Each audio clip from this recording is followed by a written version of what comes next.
நாம ஒண்ணு medical students இல்லையே. இது மெடிக்கல் காலேஜ்ல பிரைவேட் பார்ட்டிக்கு தரத்துக்கு தானே. இந்த ஸ்ட்ரைக் நாம எதுக்கு செய்யணும்? அவங்க செஞ்சு சால்வ் ஆகாம போனா நாம செய்யலாம். நம்ம வீடு எரிஞ்சாதான் போய் அணைக்கணுமா? பக்கத்து வீடு பத்தி எரிஞ்சா போய் அணைச்சு காப்பாற்ற வேண்டிய பொறுப்பு நமக்கு இல்லையா? நாளைக்கு நம்மள யாராவது ஒருத்தர் எம்பிபிஎஸ் போறோம்னு வச்சுக்கோ, அப்போ இதே பிரச்சனை தான். நமக்கு இல்லாத பிரச்சனைக்கு வழிகாண ஸ்ட்ரைக் செஞ்சாதான் அது சுயநலம் இல்லாத யூனியன் ஆகும், எல்லாருடைய சப்போர்ட் இருக்கும். நான் ஸ்ட்ரைக் தப்புங்கல, ஆனா ஸ்ட்ரைக்னு போனா சக்சஸ் ஆகணும். சக்சஸ் ஆகணும்னா ஸ்ட்ரைக் செய்யற நம்ம மாணவர்களுக்கு பிரச்சனையை விளக்கி புரிய வைக்கணும். அதான் தப்பு. எல்லாரும் ஒரு தலைவன் பேச்ச கேட்காம ஒவ்வொருத்தரும் தலைவன் நினைச்சுக்கிறதாலதான் நமக்கு சுதந்திரம் கிடைச்சு இத்தனை வருஷம் ஆனாலும் இன்னும் நாம இருட்டிலே வாழ்ந்துகிட்டு இருக்கோம். முதலியார் சுயநலம் பார்க்காத தலைவர்.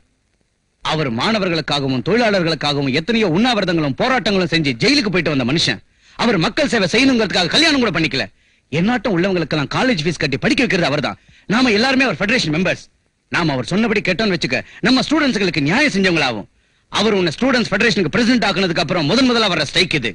இத நீ சக்சஸ் செஞ்சு முடிச்சினா அந்த கிரெடிட் உனக்கு தான். Yes, I will do it. Students union வாழ்க! அரசாங்கத்தின் அடக்குமுறை ஒழிக!